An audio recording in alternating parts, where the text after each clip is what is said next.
I will invite each media representative in turn. Kindly state your name and media house that you represent before asking your question. We can have some microphones. Anyone? Okay. Just raise your hand and they'll bring a microphone to you. Thank you. Happy Liberation Day, Your Excellency. Thank you. Thank you for giving us the opportunity to offload. Yes, there was a peace deal that was signed in the US not long ago, Your Excellency, and we are talking about a potential Washington Accord that is upcoming. But I'll take you back to when the peace deal was signed between Rwanda and DRC. Immediately after that peace deal was signed, President Trump of the US said that he had secured a minerals deal for the US. Shortly afterwards, the former DRC President Joseph Kabila on social media dismissed the peace deal aspect and referred to what was signed as a trade agreement. Some people think that the Trump administration does not understand the situation in Eastern DRC very well. What is your comment about that, and what do you say to those who call Trump's approach exploitative in comparison to the Biden administration?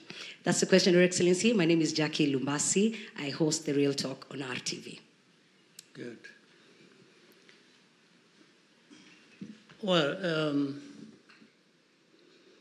I would start by asking simple questions.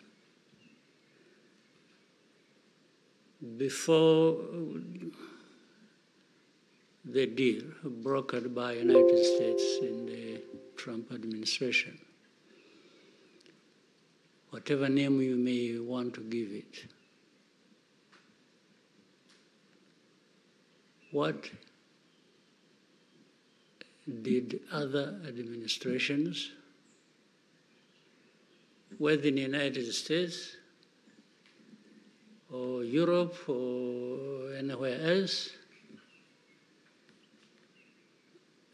did they offer? What is it? I mean, we could be talking about something. Let's talk about it. Before we come to Trump administration and the deal brokered. You are a journalist, you follow different events and the news and so on, you put things in their perspective, in history and so on and so forth. Make a reference. Well, even if you don't make it to me now, but in your mind, try to remember what other deals that had been brokered by anybody that were even suitable to deal with the problem in DRC that may be failed because of this or that, and you may put the blame on anybody you wish to. So my question is, where is that? Therefore, if there isn't, maybe we can even go into more details later. Trump administration came. First of all, I thank them that they even paid attention to the problem at all. They could have ignored that problem like many have, and just focused on what is happening in the Middle East, in Ukraine, Russia, Iran, and those are, in people's minds, more important than having to deal with this African problem. It shouldn't matter to anybody, as we have seen it in the past.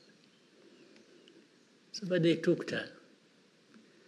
Now, I'll try to summarize what my reading of that deal is and how it came about. Once they decided they are going to deal with the matter, they are really three pillars it is built on. One is economic, if you will. The other is security. The other is political. And I think these three are so closely related that you can't just deal with one ignoring the other, because the three are part of the problem. In fact, the main parts of the problem. Now, people tend to concentrate more on economic for a reason. I think some of the players in the region were concerned with the problem. They had in their mind to leverage these resources because they think the resources are very attractive. So therefore they would, like throwing a bait and saying, I'll give you this, I'll give you that, you'll control this, which everybody else in the world needs, and may. So I'll give it to you. But those who threw the bait to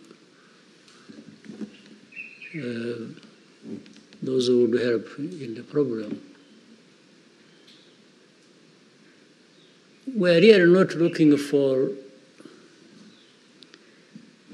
a durable solution to their problems or to the problems that affect us in the region.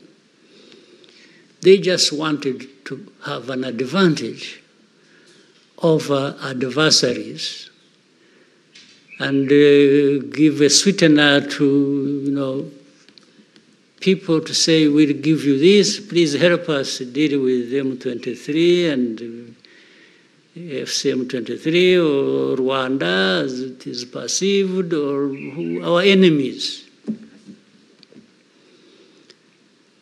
And that then people would just be attracted to that, take it, and address the problem the way the government of Congo saw it. No, but the Trump administration kept looking at a combination of these three matters that need to be addressed: the political, the security, and the economic. While in some other people's minds, it was just economic. You want a deal, you want money, you want minerals, you want please take it, but and save us from these troublemakers, even if it doesn't address the problem, depending on how they see it. So I'm sure that is what is still affecting, and maybe will affect, the implementation. Because what people had in mind is not necessarily 100% what they are getting. But in addressing any problem like this one, it's give and take.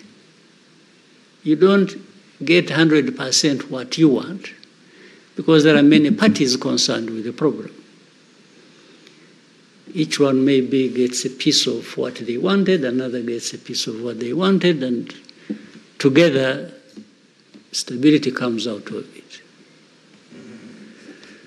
So for me, I think there is a chance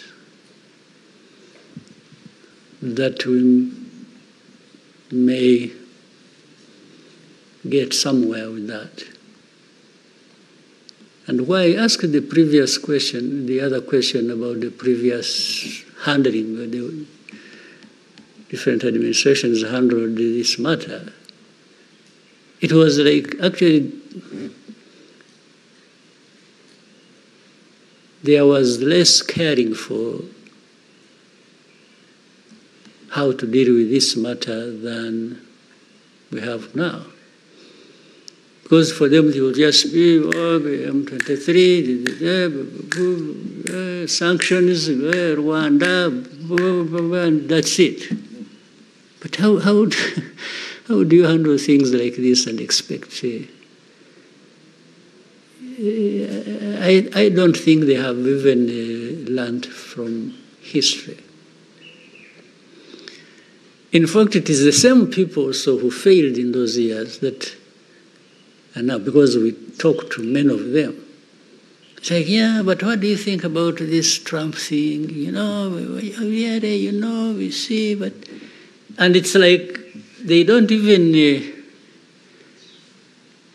hide the fact that they are disappointed because they are not at the center of it. It's like, what do we have? For us, what do we have in it? And I tell them, but that's none of my business. You were here all these years doing nothing except doing the wrong thing. Because I asked some of them, when you really went all out and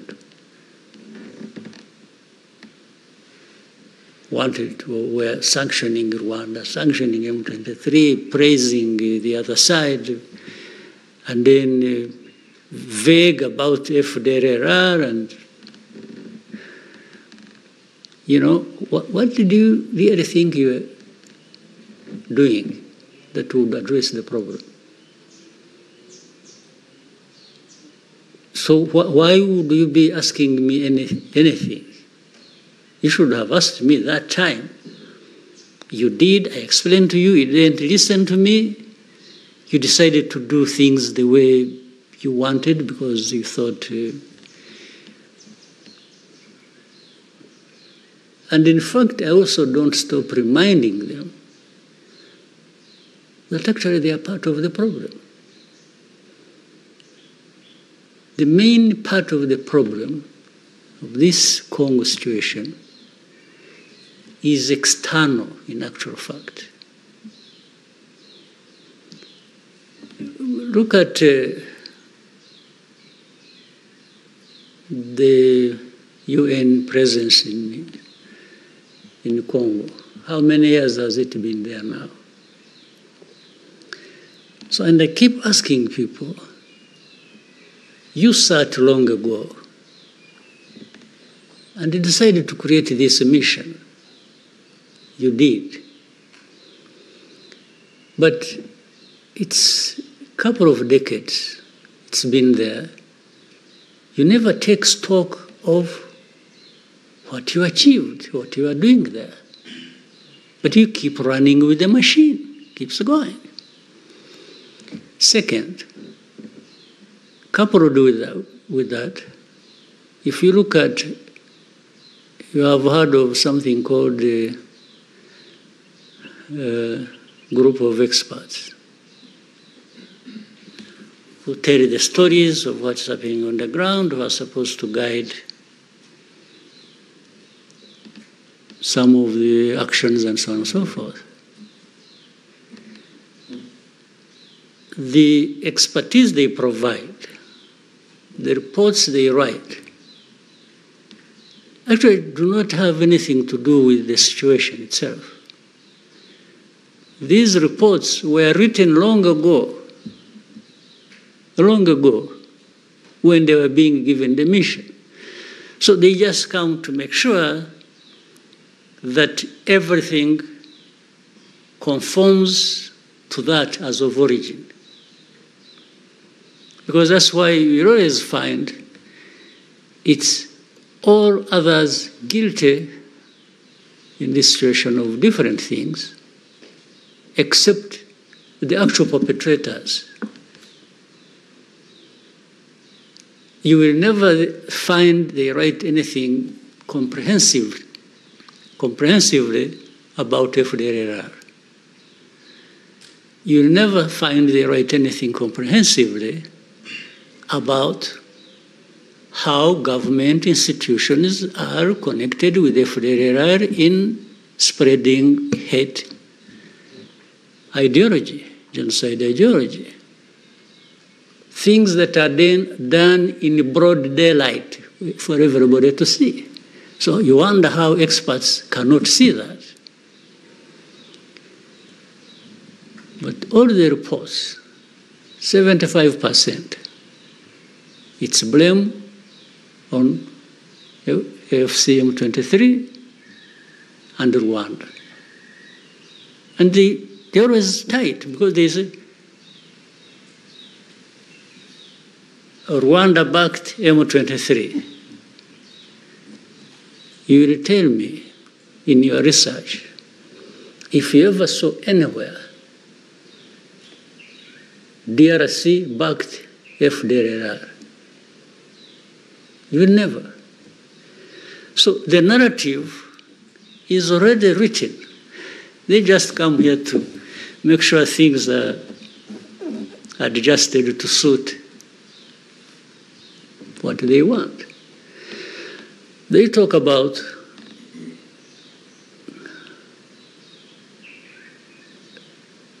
minerals as the center of the whole problem. By the way, they should also blame themselves, because if you highlight minerals and then later on you blame somebody for also saying, yes, we have a deal in minerals, but around that we want to solve a problem, because they are the ones who highlighted the minerals in the first place. So how do they blame Trump administration for saying we got a big deal on minerals? Yeah, but you made the minerals the issue. You, the people who are blaming everybody, including blaming the Trump administration.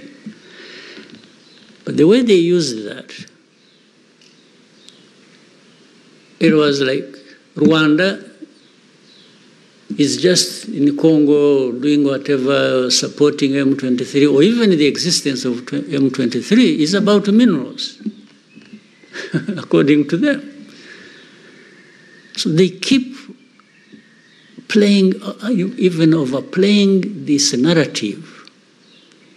In the end, it works to the detriment of the solution to the problem. Now, it really becomes it's like having arsonists being the judge and the prosecutor of people for burning down the house. The very ones who burnt down the house are the ones in the seat to judge, to prosecute, and everything. This is what happened. So some people oversimplify this matter, and take it just to the surface. It's about blaming AFCM23, Rwanda, former president of DRC, you mentioned. By the way, do you know that maybe, I don't know why you should never forget things conveniently. You know how the current president came to be president? He was just called to the office, and this man thought he was making a good deal, and they handed him power. Do you also know that actually there were witnesses, heads of state? Did you know that? One of them being the former president of Kenya, Uhuru Kenyatta. The other one being the president of Egypt, Yisi. The other one being President Ramaphosa of South Africa. You ask to go and visit them and ask them this question. So this whole thing, you see, no, I wish they could actually come forward and and say, hey, wait a minute, by the way, we know this story. the story, and the other thing is, you also know that Rwanda being blamed for M23, FCM23, Eastern Congo, blah, blah, blah, and so on and so forth. Fine. You can blame us for doing whatever we could to make sure FDR doesn't cause Rwanda problems, and whoever was supporting that. But you cannot blame us for the start of this conflict, because everybody knows where this conflict started from and by who, and it has nothing to do with Rwanda. This M23, I have said it before, came from Uganda. They did not come from here. Why was it not made Uganda's problem? Are these things I'm talking about new to you? You don't know them? But the story goes out there, it's every day, Rwanda, M23, Rwanda, FD. Yes, but you should also tell people how this became Rwanda's problem. Our problem was simple, twofold. FDLR it has been a problem in the past. It's a problem now. It will be a problem in the future if it continues to exist, threatening Rwanda. There is no way. We don't, as I again said before, we don't need anybody's permission to protect our country. It doesn't matter. So that one put aside. The other one is this Congo uprooting its own people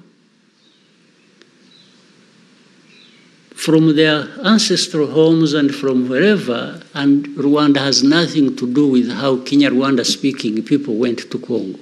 Nothing. We cannot be blamed for that. But they've been killing people in broad daylight. They've been moving them from their homes and making them refugees here. You know how many thousands, tens of thousands, hundreds of thousands of people originating from there who are refugees here.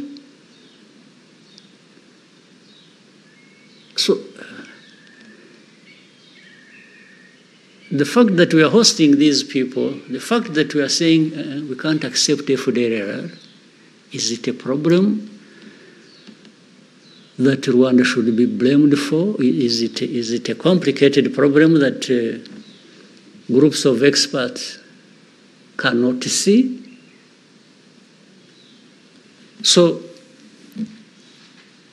I've given you a very wide explanation to the very simple question you asked. Whatever solution that does not address these important matters to be addressed will just keep the problems between Rwanda, DRC, the whole region, and wherever else going forever. But the matter is simple. If you don't play games, if you don't allow genocide ideology to take over the region, and then things can be addressed. So for me, I'm thankful to President Trump's decision. And by the way, even if it doesn't work, I don't think they should be the ones to be blamed. They are not the ones to blame. Because in the end, they are not the ones to implement what we have agreed. They just brought people together concerned with the problem, and they've introduced a new way of approaching this problem, which has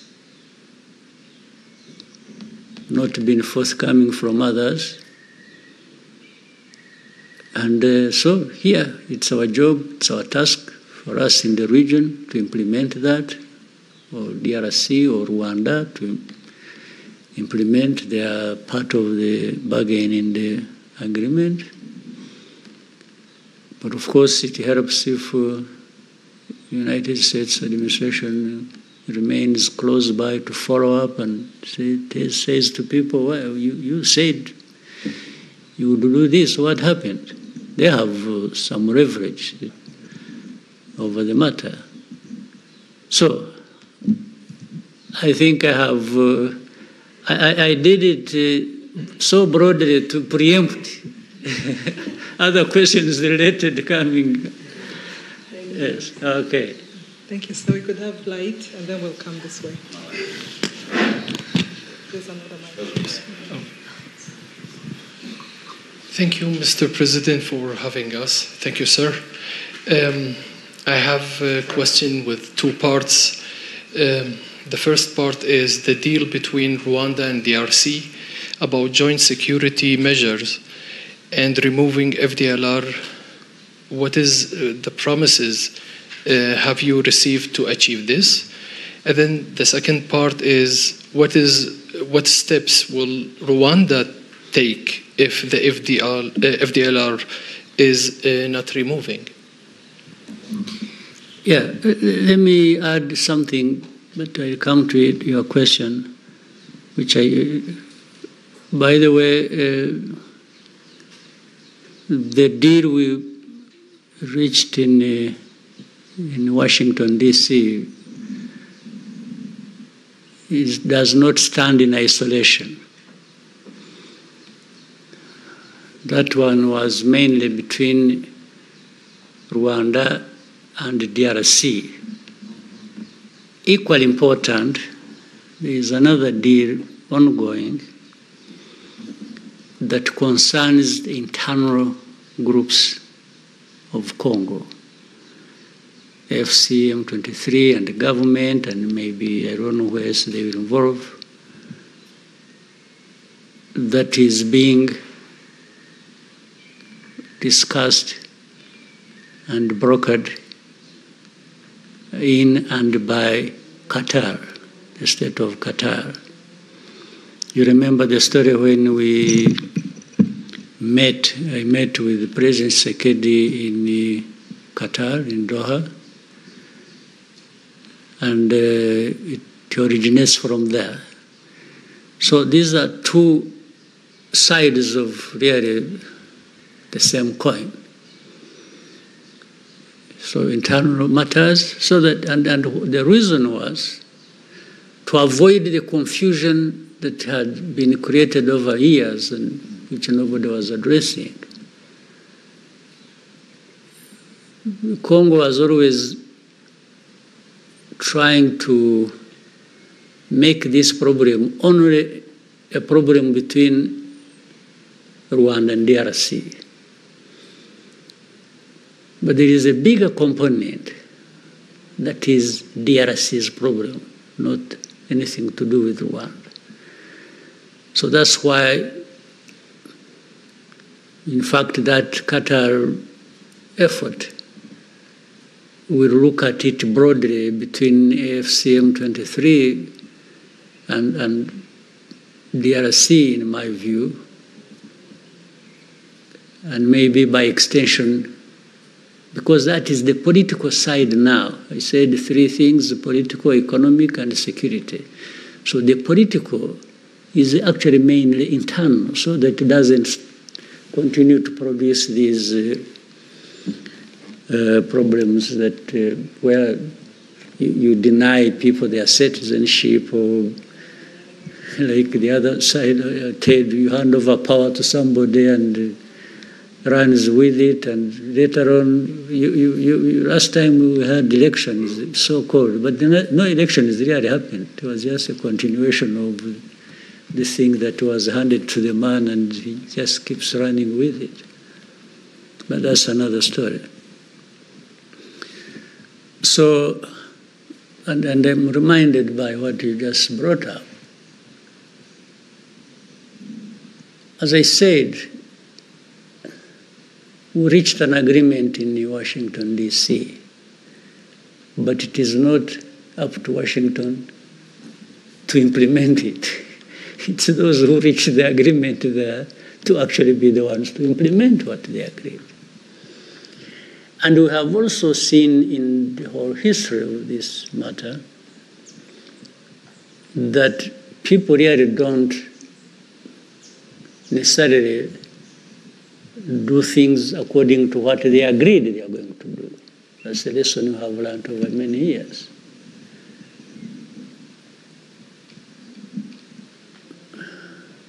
So if FDR is not dealt with, and we have set out the way to deal with it in the agreement, then that means the FDR continues to be there, and the problem continues to be there. And Rwanda will always do what it has to do when FDR is along our border. There is no magic wand here to be used by anybody. It's you have just to do what is right to do to deal with the matter.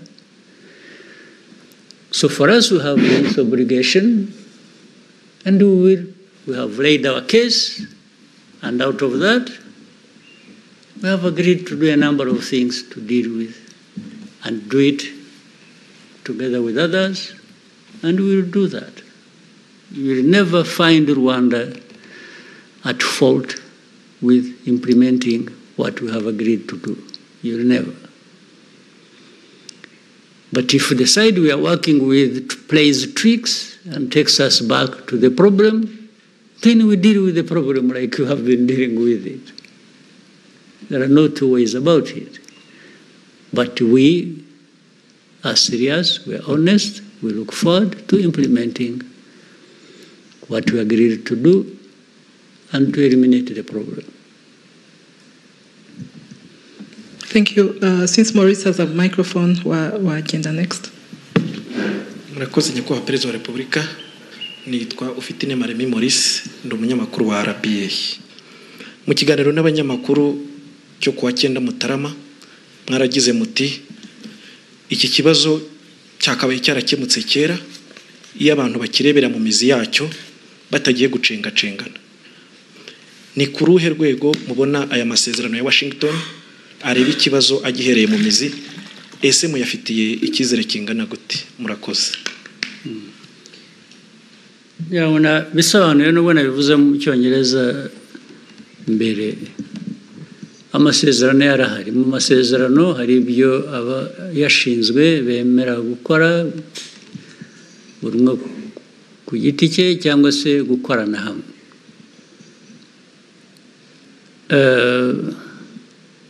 Ntabwo rero iteka abantu bose bakoresha ukuri cyangwa bavugisha ukuri no mu byo bemeye ku mugaragaro, ariko navuga ko ku ruhande rw'u Rwanda tuzakora ibyo twemeye uko bishoboka, ariko bimwe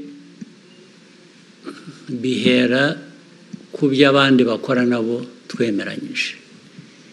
Iyo badakoze ibyo twemeranyije, ubwo birumvikana ko bifite ingaruka ku byo natwe tugomba gukora, kuko twemeye kubikora kandi tuzabikora ari uko n'abandi buzuza uruhande rwabo. Rero kandi ibi nibidakora tuzakomeza dushakisha inzira iyo ari yo yose. Igihe inzira itaraboneka yo gukemura ibibazo uko bikwiriye kuba bikemuka, u Rwanda narwo ruzakomeza gukora ibishoboka byose kugira ngo rurinde abanyarwanda, rurinde igihugu aho kubura umutekano bitewe n'uko abandi twumvikanye batuzuza ibyabo byangombwa. ibyo rero ni uguhora abantu bashakisha uburyo, nibyo tuzakora, nibyo twebwe tureba imbere yacu.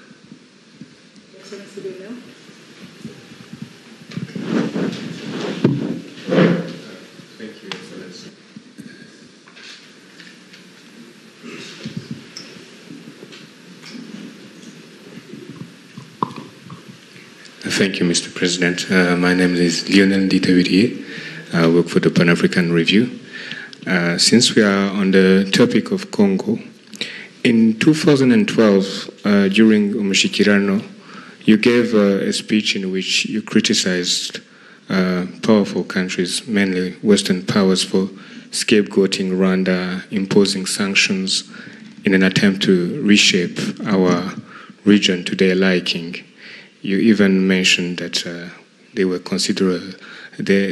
considered us as sheep to be, slaughtered. Yes. Wherever. So you used Rwandans to be self-reliant. You used the term which has deeper meaning, I think, kwigira, and to ensure that they will never again be made to carry the blame for crimes committed by others. So my question is, more than a decade later, how close has Rwanda come to achieving the kind of self-reliance you envisioned? Yeah, for Rwanda, I can account for everything you ask me to account for.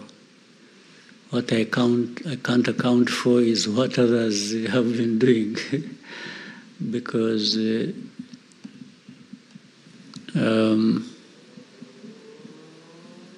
those 13 years ago and what I said,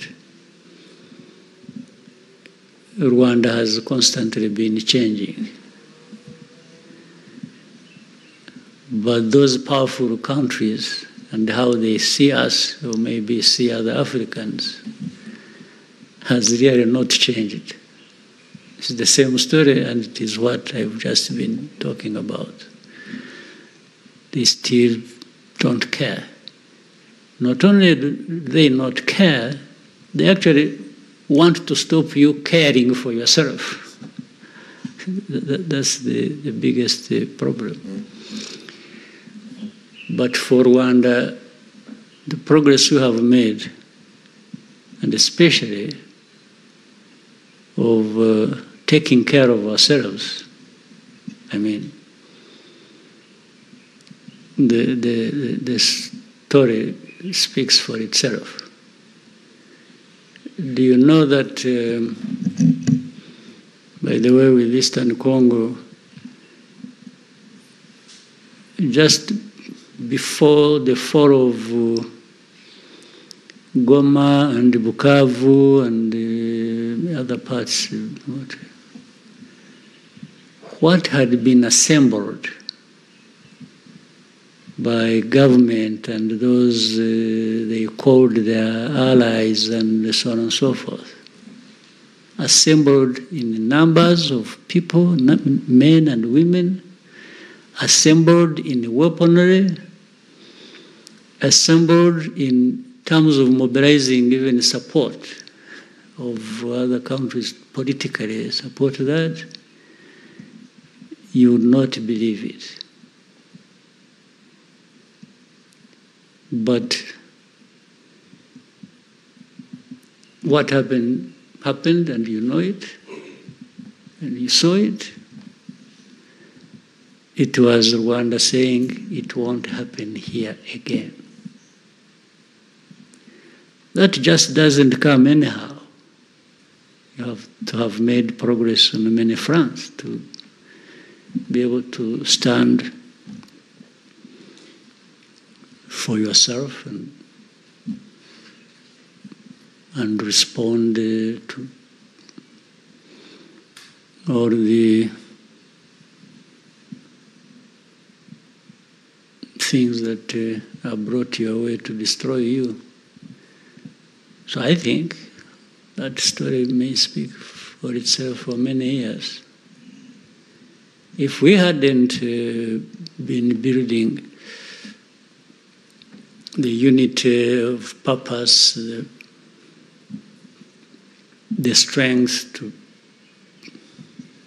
preserve ourselves and live. This Rwandan cannot live on the whims of others. No. It happened, and I've told you even this last year's April, it happened once.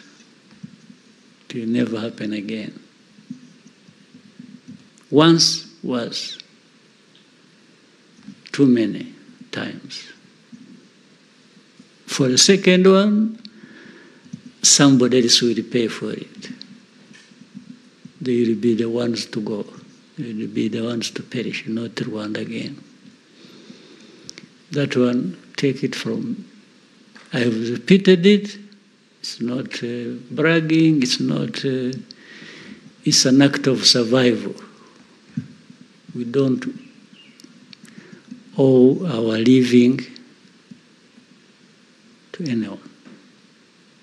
Never will it happen again. Your Excellency, may we take a short break and come back for the next segment of this conversation? Let's take one and then... One more? Okay. Anangwe? And then... Thank you, Mr. President. My name is Eugene Anangwe. I'm the CEO and founder of East Africa Media Group. We do a lot of mentorship and training for media to just change the narrative about media in Rwanda and the region. I'll start, first of all, by saying thank you for the work you did and all the gallant soldiers to give us a country. I would like to move us away a bit from the DRC conversation and bring it back to 31 years ago. Before the liberation struggle, there was your personal story, the convictions, the thing that made you feel like I need to rise up and fight for my country. And Mr. President, I want to invite you to download the Untold, those moments that you remember today, and when you look back, you say, this was a worthwhile fight for my country. Maybe let's start there, and then we can continue later. Yeah, that's a bit complicated, but I'll try. At the beginning, when I was talking about this whole 31 years being a tough but enjoyable story, I meant the tough side was what was confronted and dealt with, being of such a magnitude that for the half-hearted, they would just collapse under the weight of it first day. But fortunately, we had many people who were up to the task and who were ready and able to give it all, because it meant everything to them. When something means everything to you, then you give everything to make sure it is in good hands. But it was tough. That one, no question, and no need to. There is no way of emphasizing it. The enjoyable part I'm talking about, even on the tough situation, is understanding the story itself, where you are coming from and where you are going, and then finding yourself in the middle of it, being one among many to be looked up to deal with such a tough travel, such a tough journey. It gives a sense of pride, inspiration,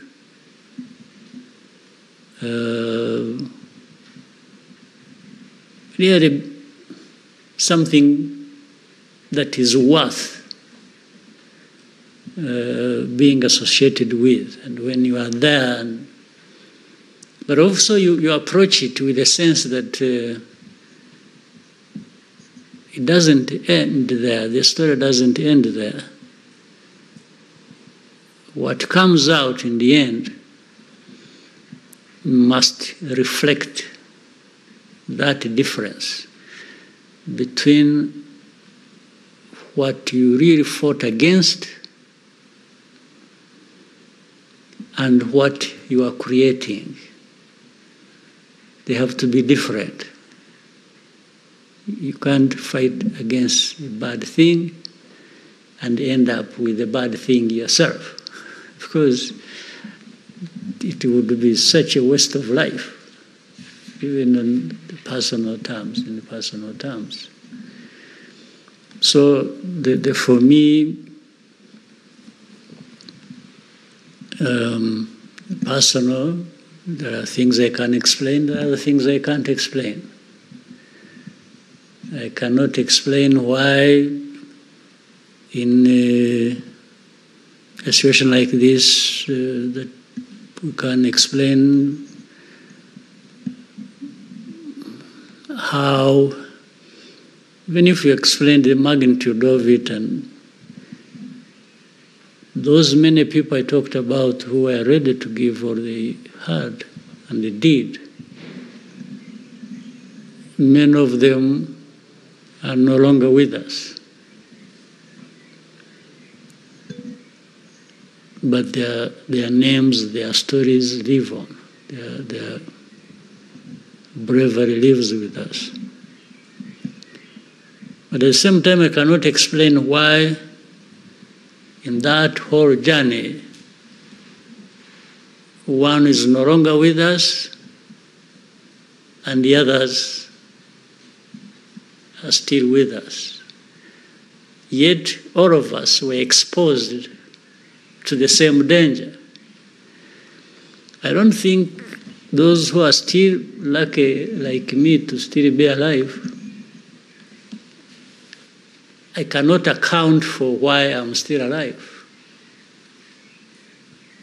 I could have easily gone the way of the others who didn't make it.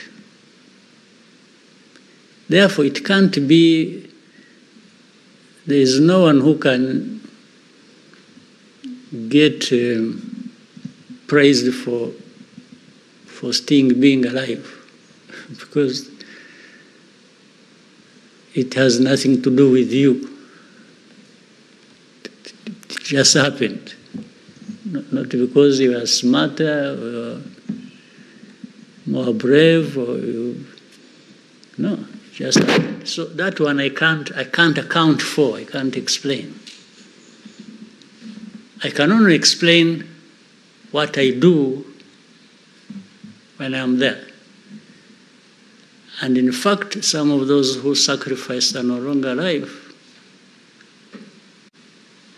We remember them, we honor them, we respect them for what they know they were, what we know they were associated with, or they did when they are still there. It is the same thing even when they are gone. Yes, these are the people we know because of those things they did. So for my personal stories, you can take it the way you want. Some of the things I'm not responsible for. But others I'm responsible for. Maybe those ones are the ones you can judge the way you want. So that's my personal story. Thank you, Your Excellency. May we take a short break and come back for the second segment? All right. Thank you. In a few moments, we find you ready.